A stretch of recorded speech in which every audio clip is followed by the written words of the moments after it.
esta generación mala demanda señal, pero señal no les será dada, sino la señal de Jonás. Todos en el 30. Porque así como Jonás fue señal a los ninivitas, también lo será el Hijo del Hombre a esta generación. La reina del sur se levantará en el juicio con los hombres de esta generación y los condenará, porque ella vino de los confines de la tierra para oír la sabiduría de Salomón. Y aquí más que Salomón en este lugar. Todos en el 32. Los hombres de Nínive se levantarán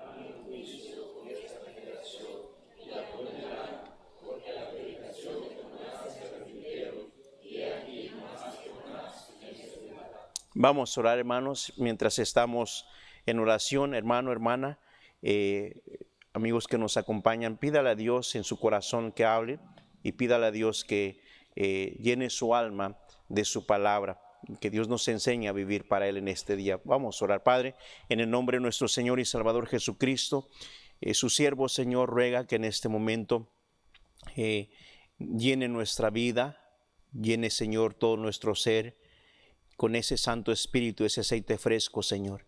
Y su presencia, Padre, se manifieste en el corazón de todos los que estamos aquí. Su palabra nos ha dicho, donde están 2 o 3 congregados en mi nombre, aquí yo estoy en medio de ellos. Y sí, Señor, nosotros lo creemos y necesitamos, Señor, en esta mañana que esa promesa se cumpla en nuestra vida personal. No nada más que su presencia llene este lugar, pero que llene nuestros corazones y de esa manera podamos salir de aquí satisfechos por haber estado en la presencia del Rey de Reyes y Señor de Señores. En Cristo Jesús oramos. Amén, amén y amén. Pueden tomar su lugar, hermanos. Esta mala generación, dijo el Señor Jesucristo, demanda señal. Y cuando está hablando de esta mala generación, está hablando, hermanos, de la generación o del tipo de personas que en todas las edades, en todos los tiempos, están demandando señal, como la señal que demandaba la generación o las personas que vivían en el tiempo de nuestro Señor Jesucristo. Había personas que no querían creer en Él, al menos que vieran señales y milagros que Cristo hacía. Así en todas las edades, hermanos, ha habido gente que dice, yo no creo hasta no ver, no creer. Si yo no veo un cambio en tu vida, no voy a creer. Si yo no veo que Dios obra de esta manera, no voy a creer. Hay personas que se atreven a retar a Dios y le dicen, Señor, si tú haces esto, entonces yo voy a seguirte. Y muchas veces, hermanos, Dios acepta ese reto y se manifiesta. Y aún así, cuando Dios se manifiesta, la gente no cree y dice, pues fue una casualidad. O muchas veces hacen pactos con Dios y se olvidan de los pactos que ellos hacen, pero Dios nunca se olvida de sus pactos. Eso sí lo tenemos por seguro. Esa es una generación mala, gente que pide señal para creer, pero qué bendición que hay otra generación, otro tipo de personas que no tienes que ver señales, nada más escuchas y lo crees. La fe viene por el oír y el oír por la palabra de Dios. Gloria a Dios por esa generación. Luego hay otra generación, hermanos, que dice la palabra del Señor, que no se esfuerza para asistir a la iglesia. La reina de Saba, dice la Biblia, que se va a levantar contra esta generación, porque ella vino de los fines de la tierra y básicamente vino para escuchar la sabiduría de Salomón. Y hoy en día tenemos también esa generación que, aunque hay iglesias en cada esquina, la gente ni se preocupa por ir a la iglesia. La gente se esfuerza para ir a la playa, ir a los parques y a estar en otros lugares. Es más, se la pasan durmiendo todo el día el domingo, pero no hacen el esfuerzo de ir a la iglesia. La reina de Saba vino desde lejos para escuchar la sabiduría de Salomón. Y la gente hoy en día no quiere ir a la iglesia a escuchar palabra de Dios.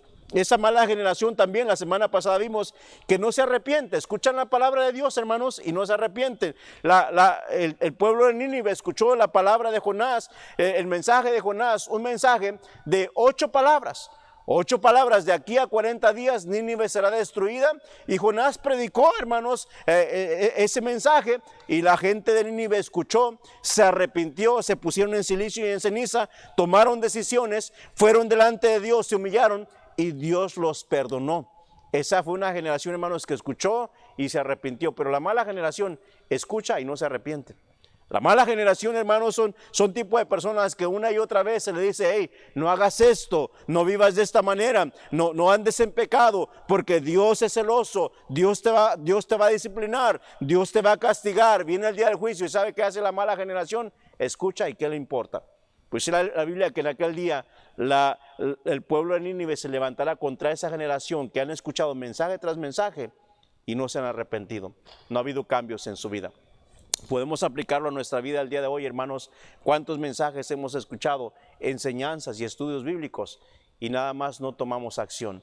Tenemos una gran responsabilidad delante de Dios. Cada mensaje que usted y yo escuchamos viene a ser una responsabilidad de parte de Dios, porque no nos vamos a parar delante de Él y decir: Señor, es que yo no sabía, es que nadie me dijo, es que nadie me anunció, nadie me advirtió. Bueno, semana tras semana usted y yo escuchamos palabra de Dios. Pero también, hermanos, hay otra característica de la mala generación, y esa característica, hermanos, es que no reconoce y no acepta la deidad de Cristo. Esta generación mala es la generación que no reconoce y no acepta la deidad de Cristo. Miremos el texto que leímos. Mire lo que dice la palabra del Señor. El Señor Jesucristo nos dice en el versículo 31, dice lo siguiente: la reina del sur se levantará en el juicio con los hombres de esta generación y los condenará, porque ella vino de los fines de la tierra para oír la sabiduría de ¿quién, hermanos? Y note por favor la próxima declaración: he aquí más que Salomón. ¿En quién, hermanos? En este lugar. He aquí más que Salomón en este lugar. El versículo 32 nos dice también lo siguiente: los hombres de Nínive se levantarán en el juicio con esta generación y la condenarán, porque a la predicación de Jonás se arrepintieron. He aquí más que Jonás. ¿En qué, hermanos? En este lugar. Escuche bien, por favor, lo que estoy tratando de enfatizar en esta mañana.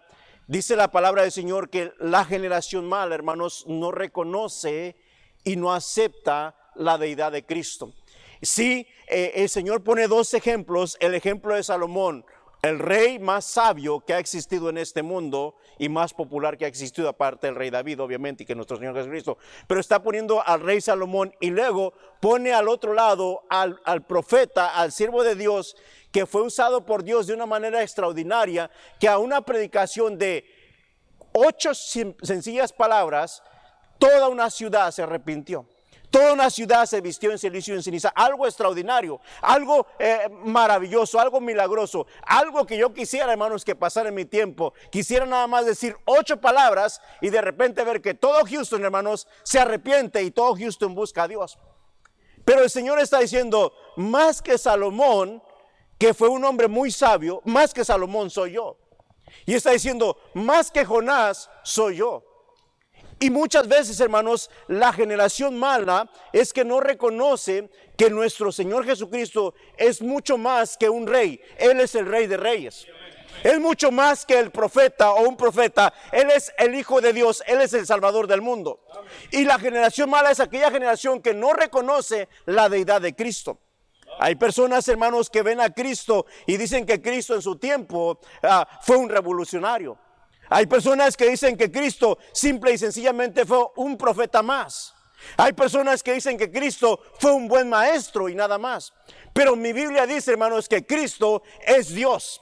Mi Biblia menciona que Cristo es Dios, y una generación mala es aquella generación que no quiere aceptar la deidad de nuestro Señor Jesucristo. ¿Qué significa, pastor, la palabra deidad? La palabra deidad quiere decir que Jesucristo es Dios. ¿Escuchó lo que dije? Jesucristo es Dios. No nada más fue un profeta, no nada más es el Rey de Reyes. Jesucristo es el Dios. Usted dice: pastor, ¿cómo usted me puede convencer que Jesucristo es Dios? Bueno, yo no le voy a convencer a usted, ni quiero convencer a nadie. Yo nada más le voy a predicar lo que la Biblia dice. Amén. Que el Señor le convenza a usted, y que el Señor convenza a la humanidad de la deidad de Cristo. Sí, amén. Algunos mencionaba, hermanos, dicen que Jesucristo nada más fue un profeta.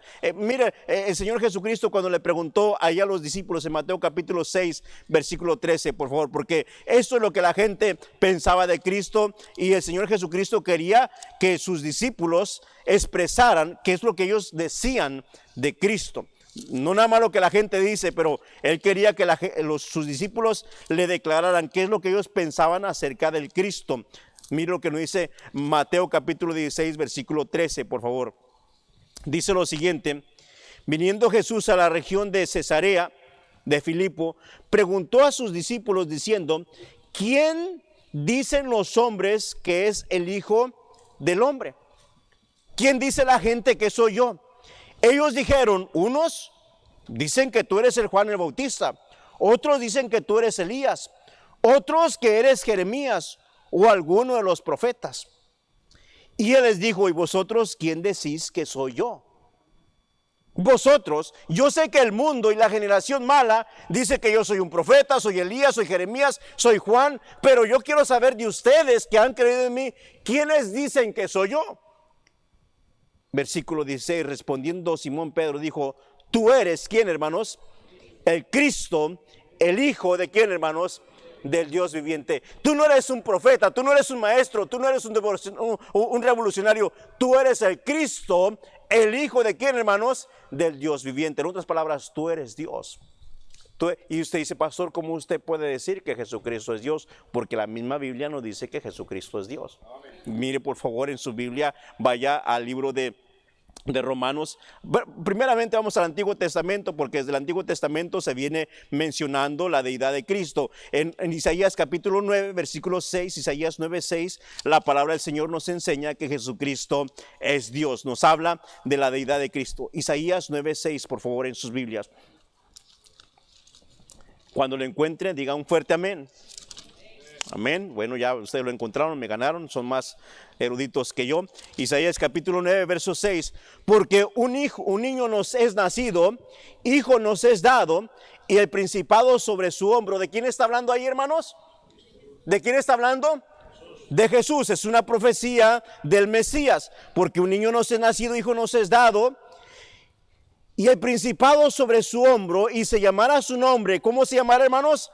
Admirable, consejero. Y luego, ¿qué dice, hermanos? ¿Cómo dice?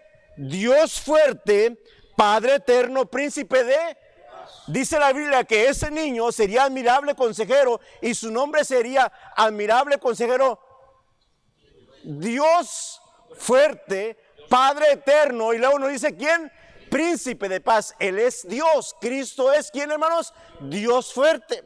Ahora dice, yo recuerdo una vez estaba hablando con un erudito de los testigos. Ellos niegan la deidad de Cristo. Ellos dicen que Cristo no es Dios. Bueno, ellos dicen eso, pero la Biblia dice que Cristo es Dios.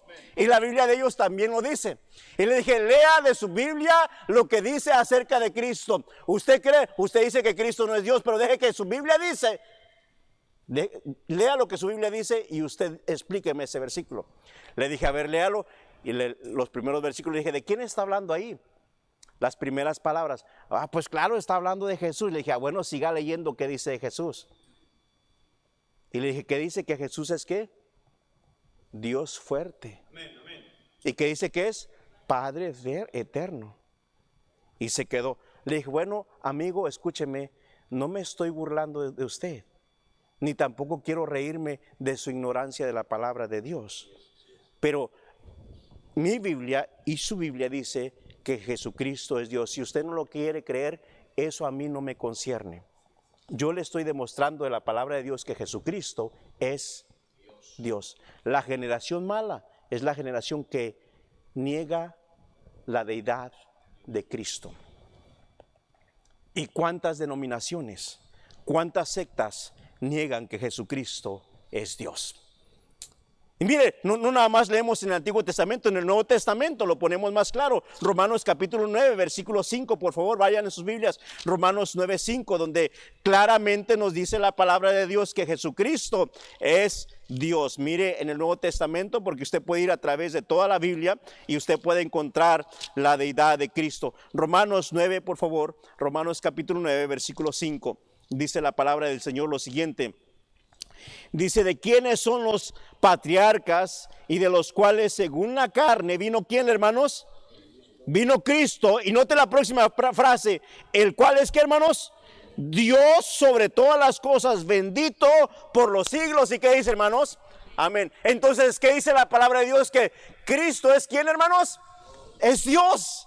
Cristo es quién. Es Dios. Entonces, hermanos, qué bendición que usted y yo estamos siendo enseñados bíblicamente y reconocemos que Jesucristo es Dios. No nada más es un profeta, no nada más es un maestro, sino que Jesucristo es Dios. Continuamos leyendo, por si usted no queda convencido, por si usted no se convence aún. Mira lo que dice Juan capítulo 1, versículo 1. En el Evangelio de San Juan capítulo 1, versículo 1, tenemos aquí este versículo tan hermoso que todo cristiano debe saberlo. Amén. Dice en el versículo 1, en el principio era el verbo, verbo con B mayúscula, y el verbo otra vez con B mayúscula, ¿era quién, hermanos? Era con Dios. ¿Y el verbo era qué? Dios. Ahora leamos por favor lo que dice el versículo 14. Y aquel que, hermanos, verbo fue hecho carne y habitó entre nosotros y vimos su gloria, gloria como el unigénito del Padre, lleno de gracia y de qué, hermanos. ¿De quién está hablando ahí? ¿De quién está hablando? De Jesucristo. Dice que en el principio era el verbo y el verbo era con Dios y el verbo era Dios desde el principio. ¿Cuál principio? ¿El principio de la creación? No. No está hablando del principio de la creación. Siempre Cristo y Dios han estado juntos. El Señor Jesucristo dijo, yo y el Padre, uno somos. Y si lo ponemos en el principio de la creación, podemos interpretarlo de esta manera. Entonces dijo Dios, hagamos al hombre a nuestra imagen y a nuestra semejanza. ¿Con quién está hablando el Padre? ¿Está hablando con los ángeles? ¿Somos hechos a la imagen de los ángeles? No. Está hablando con Cristo, el verbo. El verbo de Dios que fue encarnado. ¿Quién es Él? En el principio era el verbo y el verbo era con Dios y el verbo era... La generación mala, hermanos, es aquella generación, aquellas personas que en cualquier tiempo niegan la deidad de Cristo. Niegan la deidad de Cristo. Leemos un versículo más en Mateo capítulo 1, versículo 23, por favor. Mateo 1, 23 nos enseña una vez más para rematar y para cerrar con broche de oro lo que la Escritura enseña acerca de la deidad de Cristo. Dice la palabra del Señor en Mateo 1, 23, por favor. Esta es la profecía o el mensaje que el ángel le dio a María. No a María Guadalupe, María, simplemente María. Amén. Atención a esto, María, no María Guadalupe, no María la Morena, no María, la Virgen María, la que se casó con José. Amén. La que tuvo hijos, la que no quedó virgen por toda su vida, la que tuvo hijos. Pero bueno, después hablamos de ese tema. Dice la palabra del Señor ahí, dice, he aquí una virgen, ¿qué dice, hermanos? Y dará a luz un hijo y llamará su nombre, ¿qué, hermanos? Y note la próxima frase, ¿qué dice la próxima frase? Que traducido es, ¿quién es Emanuel? Dios con nosotros. ¿Y quién iba a ser ese Dios con nosotros? Cristo Jesús. Sería ese verbo encarnado. Sería el Emanuel, Dios mismo aquí con nosotros. Dije, Dios mismo con nosotros. Cristo Jesús, Dios mismo, vino a este mundo, nació a través del vientre de una virgen y se encarnó. Aquel verbo fue hecho carne y vivió entre nosotros. Y aquí están las evidencias que demuestran que Jesucristo es Dios. No nada más la Biblia dice que Jesucristo es Dios, la Biblia da evidencias que Jesucristo es Dios. Una de las evidencias que demuestran que Jesucristo es Dios es su poder sobre la naturaleza. Su poder sobre la naturaleza. Mira lo que dice Marcos capítulo 4, versículo 37, por favor. En Marcos 4, 37 notamos ahí el poder que Cristo tiene sobre la naturaleza. Marcos 4, 37, por favor, en nuestras Biblias.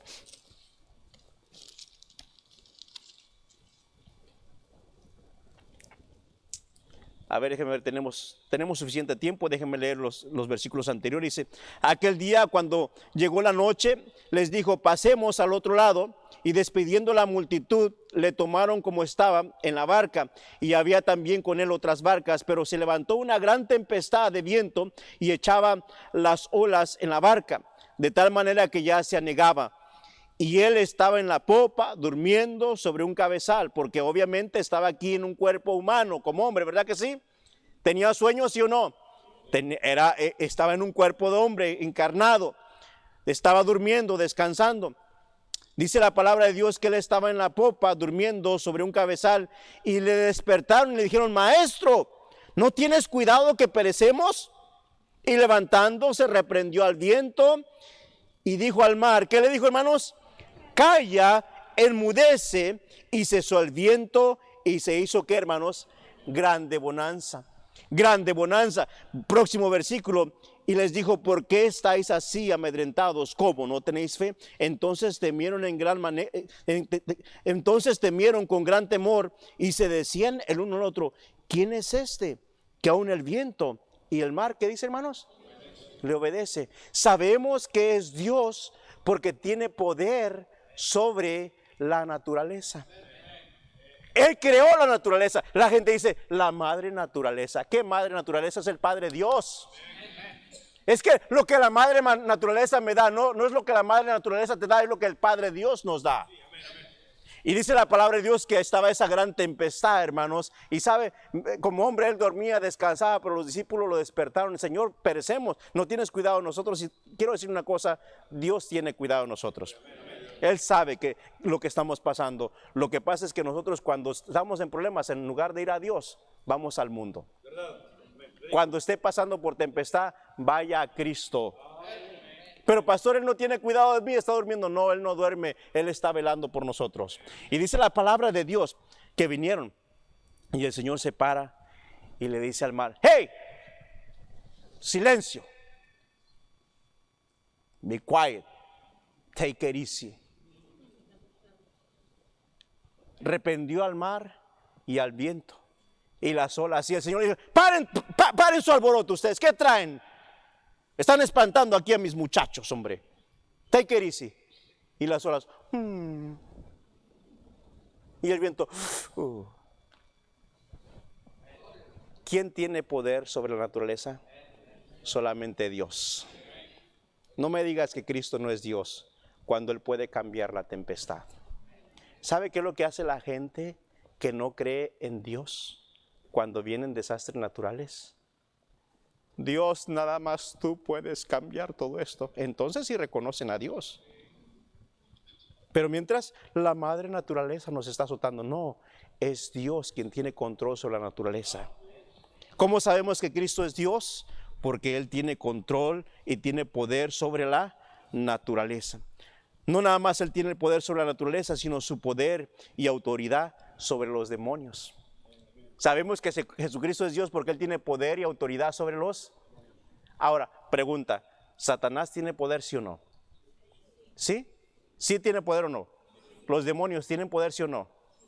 Oiga, se le mete un demonio a un muchacho o a una persona, ¿y quién lo detiene?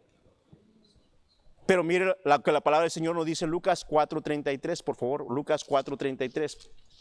Vamos a nuestra Biblia. Él tiene poder sobre los demonios. Lucas 4, verso 33. Aquí tenemos a un hombre que tenía espíritu de demonio, un espíritu inmundo.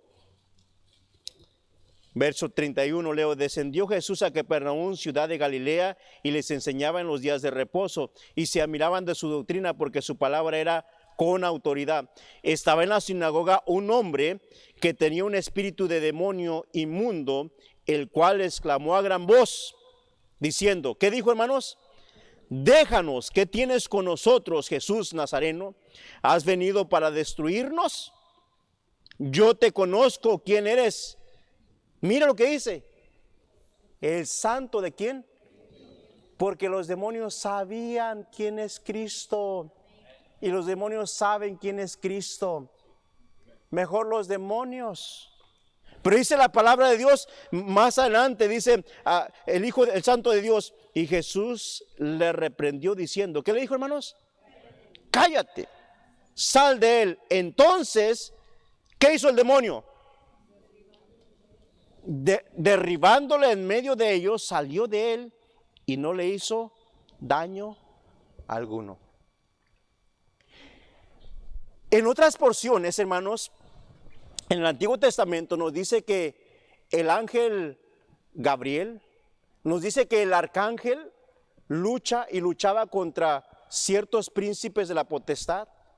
En otros lugares, los demonios luchan contra los arcángeles, contra los ángeles, contra el cristianismo, pero en este caso, este demonio ni se atreve a luchar contra Cristo. ¿Me explico? Sino que el demonio está ahí y dice que ¿qué tienes con nosotros? Has venido para atormentarnos, has venido para hacernos sufrir, has venido para destruirnos, ya nos vas a destruir tan pronto. Y el Señor dice, cállate y sal de él.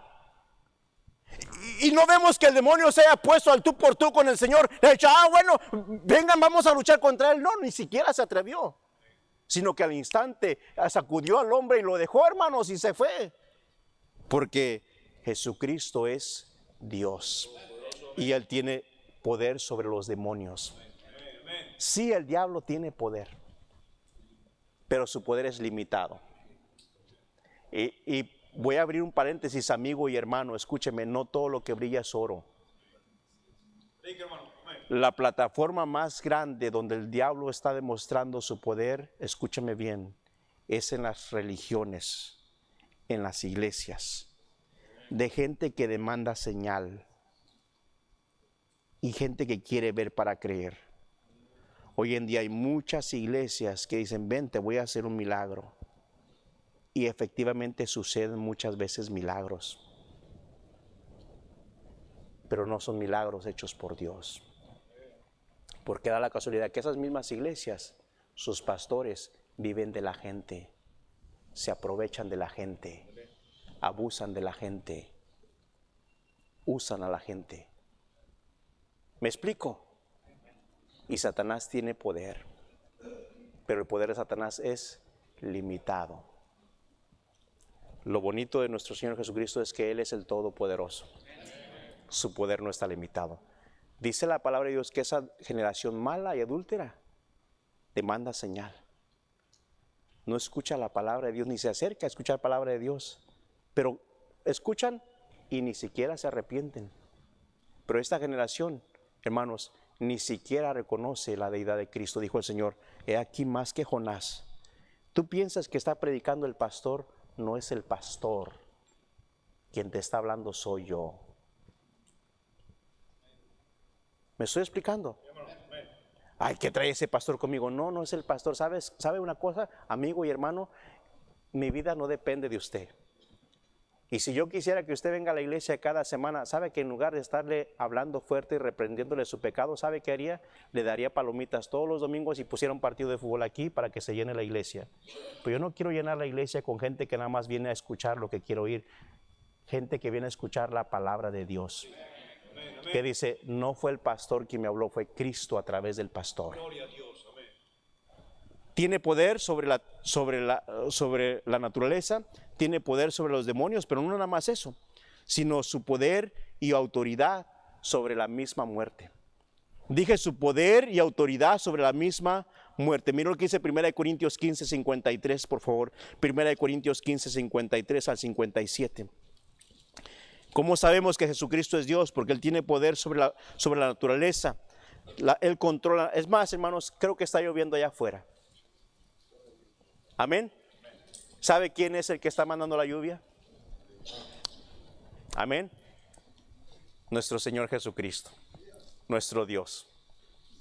Dicen los mentirólogos, hay un 100% posibilidad de lluvia. Bueno, si Dios dice hay un 0%, 0%.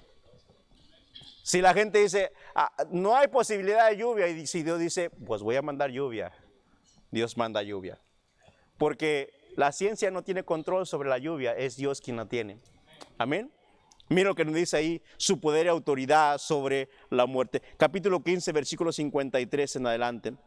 Dice, porque es necesario que esto corruptible se vista de incorrupción y esto mortal se vista de inmortalidad, hablando de nuestro cuerpo físico que tiene que ser transformado.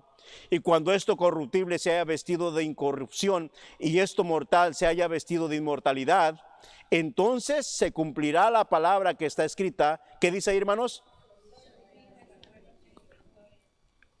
Amén. En otras palabras, la muerte, hermanos, ha sido vencida. Versículo 55. ¿Dónde está, oh muerte, tu aguijón? ¿Y dónde, oh sepulcro, qué, hermanos? tu victoria. Obviamente porque la muerte y el sepulcro, hermanos, sería la victoria para aquellos que mueren sin Cristo, Satanás ganando esa batalla y llevándolos al infierno. Pero para el cristiano, dice lo siguiente: ya que el aguijón de la muerte es el pecado y el poder del pecado, la ley. Verso 50 y 57. Mas gracias sean dadas a quien, hermanos, a Dios, que nos da la victoria sobre la muerte. ¿Por medio de quién, hermanos? De nuestro Señor Jesucristo. Quiero decirles que Cristo es Dios y Él tiene el poder sobre la misma muerte. Satanás había incitado a los sacerdotes, había incitado a Judas, había incitado al pueblo para detener al Mesías, al Cristo, quien estaba haciendo milagros y la gente se estaba convirtiendo y siguiendo los caminos del Señor. Y Satanás, en su poco conocimiento, porque él no es omnisciente, él no lo sabe todo, poco sabía que el plan de Dios era que Cristo muriera en la cruz del Calvario para perdonar pecados. Y Satanás, ese día, cuando Cristo fue entregado, se estaba regocijando. Ese día, cuando nuestro Señor Jesucristo fue sentenciado, estaba cantando victoria. Satanás, cuando nuestro Señor Jesucristo recibió la sentencia de muerte y empezó a sufrir el castigo y los golpes, y lo amarraron y lo latigaron y lo escupieron, y mientras él iba camino hacia el Calvario y la gente se burlaba, Satanás estaba gozándose. Satanás estaba teniendo la fiesta de su vida. Y cuando nuestro Señor Jesucristo iba por ese camino, Satanás estaba danzando. Cuando estuvo en la cruz, oh, Satanás, hermanos, estaba en júbilo. Y cuando Satanás se dio cuenta que nuestro Señor Jesucristo dejó de respirar, oh, soltó, hermanos, en júbilo con todos los demonios del infierno, regocijándose porque había acabado con la vida de Cristo Jesús. Porque la muerte, porque el aguijón de la muerte es el pecado. Y porque después de la muerte, según Satanás, ahí se acabó todo. Y de allí Satanás andaba pero bien contento, feliz, porque hemos vencido. ¡Victoria! Vencimos al Cristo, vencimos al Hijo de Dios, vencimos a Dios aquí en la tierra. Y podemos hacer cualquier cosa, pero poco sabía Satanás que era el plan de Dios. Y Satanás incitó al pueblo y dijo: hey, pongan guardas ahí en el sepulcro, porque dijeron que iba a resucitar. Pero ¿qué va a resucitar? Él no va a resucitar. Asegúrense que lo guardan bien para que nadie mienta y no lo roben sus discípulos para que digan que resucitó. Pero Satanás no se esperaba ese domingo glorioso, cuando antes de salir el sol, el creador de la vida, el Dios eterno, el yo soy, el que nunca ha dejado de ser, dice la palabra de Dios, que se levantó de entre los muertos, venciendo la muerte. Quien venció la muerte y quitó su aguijón, y se levantó al tercer día y resucitó y se presentó a sus discípulos y les dijo: porque yo vivo, vosotros también viviréis. Yo soy la resurrección y la vida. El que cree en mí, aunque esté muerto, vivirá. Jesucristo es Dios, porque Él tiene poder sobre la misma muerte. Los antiguos profetas murieron. Jeremías murió, su cuerpo quedó en la tumba. En el Antiguo Testamento todos aquellos, Salomón murió, Jonás murió, pero el que murió y resucitó se llama Cristo Jesús. Los profetas de las religiones hoy en día, los profetas de aquellas religiones grandes en este tiempo murieron, pero sus cuerpos aún están en la tumba. El cuerpo de nuestro Señor Jesucristo no quedó en la cruz ni quedó en la tumba, está en el cielo. ¿Por qué, pastor? Porque Él es Dios. Dice la palabra de Dios que la generación mala es aquella generación que va y escucha, pero escucha y no se da cuenta que más que Jonás o más que el pastor, es Cristo quien está hablando. ¿Me explico? Ay, pues yo fui a esa iglesia, pero el pastor es muy gritón. ¿Y qué trae el pastor conmigo? No es el pastor, amigo, hermano, es Dios. Yo no gano nada con hablar fuerte, ni gano nada con gritar. Es más, si usted quiere, en nombre del Padre, del Hijo y del Espíritu Santo, amén. Todos son bienvenidos. Todos vamos a orar. Ya son perdonados y santificados. Vamos a nuestra casa. Amén. Ya, váyanse a la casa y se fueron bien felices. Pero yo no gano nada con eso. Pero mientras esté como pastor en esta iglesia, voy a predicar lo que Dios dice. Porque yo sé que es Dios hablando a través de su siervo. Esas bocinas están transmitiendo mi voz, pero yo estoy transmitiendo la voz de Dios. Jesucristo dijo, donde están 2 o 3 congregados en mi nombre, ahí estoy yo en medio de. Jesucristo es Dios. Y última evidencia que Jesucristo es Dios es porque Él y solamente Él puede perdonar pecados. Voy a decir una vez más, Él y solamente Él puede perdonar pecados. Amén. Usted conoce la porción de la palabra de Dios. Primera de Juan 1:9. Nos dice la palabra de Dios, si confesamos nuestros pecados, Él es fiel y justo para perdonar nuestros pecados y limpiarnos de toda maldad. En Lucas capítulo 7, versículos 36 se nos cuenta la historia de una mujer que entró a la casa de un fariseo, el cual había invitado a Cristo a su casa a cenar. Lucas 7:36 y nos dice que uno de los fariseos rogó a Jesús que comiese con él, y habiendo entrado en casa del fariseo se sentó a la mesa. Entonces una mujer de la ciudad que era pecadora, al saber que Jesús estaba a la mesa en casa del fariseo, trajo un frasco de alabastro con perfume. Y estando detrás de él a sus pies llorando, comenzó a regar con sus lágrimas sus pies y los enjugaba con sus cabellos y besaba sus pies y los ungía con el perfume. Cuando vio esto el fariseo que le había convidado, dijo para sí, si este fuera profeta, porque ni siquiera profeta es, conocería quién es y qué clase de mujer es la que le toca. ¿Qué es, qué, hermanos? Que es pecadora. Era conocida como una mujer tremenda, pecadora, y ella lo sabía. Pero ella, hermanos, vino a Cristo y lo ungió con perfume. Y dice el versículo 48, esta fue la actitud de Cristo hacia esta mujer. Y a ella le dijo, tus pecados, ¿te son qué, hermanos? Tus pecados. Y los que estaban juntamente sentados a la mesa comenzaron a decir entre sí, ¿quién es este que también perdona qué, hermanos? Pero él dijo a la mujer, tu fe te ha salvado, ve en paz. Porque solamente Cristo, que es Dios, puede perdonar pecados. Y en la teología bíblica, el perdón de pecados, escuche bien por favor, y en la teología bíblica, el perdón de pecados no es nada más decir tus pecados te son perdonados.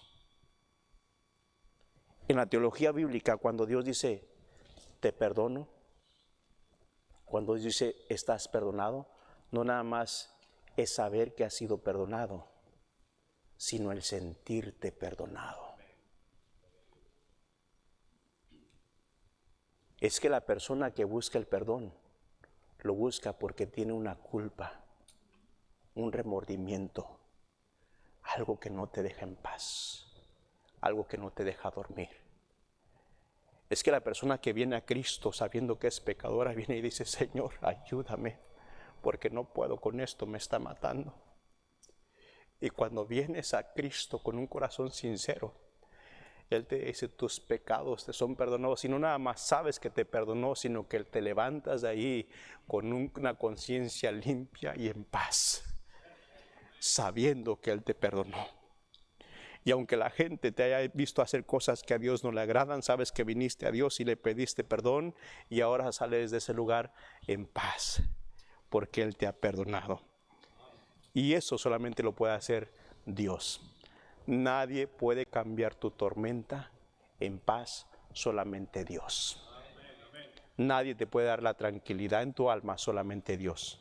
Visita a todos los brujos, todos los médicos, visita a todos los consejeros que quieras visitar, todos los curas y todos los papas y todos los pastores, pero nadie te puede perdonar y te puede dar la paz que solamente Cristo puede dar, porque Cristo es Dios.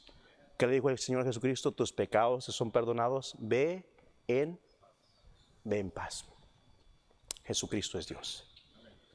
Amén. Y aún siendo Dios, se humilló por ti y se humilló por mí. Y aún siendo Dios, nos ofrece la vida eterna. Nadie mirando, rostros inclinados, ojos cerrados. Todos orando. Todos orando. Amigo, amiga, hermano, hermana. Es tiempo de que como iglesia reconozcamos y aceptemos y exaltemos la deidad de Cristo. El poder de Cristo. Él tiene poder sobre la naturaleza, Él tiene poder sobre los demonios, Él tiene poder y autoridad, hermanos, sobre la muerte, y Él tiene el poder para perdonar nuestros pecados, cambiarnos, hacernos diferentes. Él, solamente Él. Y en esta mañana, mientras usted está escuchando el sonido de mi voz, Dios ha estado hablando a su corazón. Yo quiero animarle a usted, amigo, amiga, si usted no le ha entregado su alma a Cristo, no ha confesado sus pecados, si aún no tiene la paz en su corazón, no está seguro que si muere en este día su alma va a ir a la gloria y quiere entregarle su vida a Cristo y recibir el perdón de pecados, amigo o amiga que nos visita, en este día Dios habló a su corazón y está listo para recibir el perdón y el cambio que Dios ofrece. Me gustaría, como pastor, ser testigo de lo que Dios ha hecho en su vida. ¿Por qué no levanta su mano? ¿Por qué no levanta su mano? Usted dice, pastor, Dios habló a mi corazón y yo necesito ese perdón en mi alma. Yo necesito la paz de Dios en mi vida. ¿Habría alguien así en esta mañana que dijera, pastor, yo necesito el perdón de pecados? Levante su mano. Quiero orar con usted y por usted. Alguien así, alguien así. Veo una mano ahí levantándose. Pastor, yo no soy un hijo de Dios, yo no le he pedido a Dios el perdón de mis pecados, pero en este día yo quiero que Dios me salve y quiero esa paz en mi corazón. Levante su mano. Recuerde, nada más es Cristo, no es el ser humano, no es la religión, es Cristo quien le puede perdonar. Él va a poner una paz en su corazón, le va a quitar esa culpa, le va a quitar de su alma la aflicción y le va a dar la tranquilidad. Alguien más. Hermano, hermana, ahí donde se encuentra, haga de su lugar un altar y ahí en sus rodillas alabe y glorifique el nombre de nuestro Señor Jesucristo. Y sabe, vaya a Cristo y dígale, Señor Jesucristo, yo estoy convencido de que usted es Dios y estoy convencido que usted tiene poder sobre la naturaleza y mi cuerpo es parte de esta naturaleza humana. Y si usted tiene el poder sobre la naturaleza, Señor, yo le entrego mi cuerpo, mi vida, le entrego todo mi ser. Y usted deme la fuerza para seguirle en este mundo y servirle. Señor Jesucristo, yo entiendo que usted tiene poder sobre los demonios, sobre Satanás, el cual ha estado atacando mi familia, mi hogar, mi vida, mi salud, mis negocios. Y yo le pido, Señor, que usted me dé la victoria contra el demonio, contra el diablo. Señor Jesucristo, yo entiendo que usted tiene poder sobre la muerte. Y yo muchas veces tengo temor de morir. Pero ayúdeme, Señor, deme la victoria sobre este temor. Señor Jesucristo, usted tiene el poder para perdonar pecados. Y realmente, Señor, yo le he ofendido tantas veces y me siento culpable. Me siento culpable. ¿Por qué no le pide a Dios perdón? Y en su interior, usted será liberado de esa carga. Como un peso enorme se caerá de su alma y le dará una paz, un alivio en su corazón, porque eso es el perdón. Es quitarle la carga del pecado, es quitarle la culpa del pecado y en su lugar darle la paz y la tranquilidad. La paz de Dios que sobrepasa todo entendimiento, pero solamente lo da a aquella persona que se humilla y reconoce que es pecadora. Ahí estaba esa mujer pecadora en la presencia de Cristo. Los fariseos sabían y la ciudad sabía que ella era pecadora y ella lo reconocía. Y en sus pecados decidió buscar a Cristo, el cual tuvo de ella misericordia y la mandó a casa en paz, transformada. Padre, en esta hermosa mañana, haga la obra que yo no puedo hacer en el corazón de cada uno de nosotros. Salve, santifique a cada uno de nosotros y úsenos para su servicio. En el nombre bendito de Cristo Jesús oramos. Amén y amén. Amén.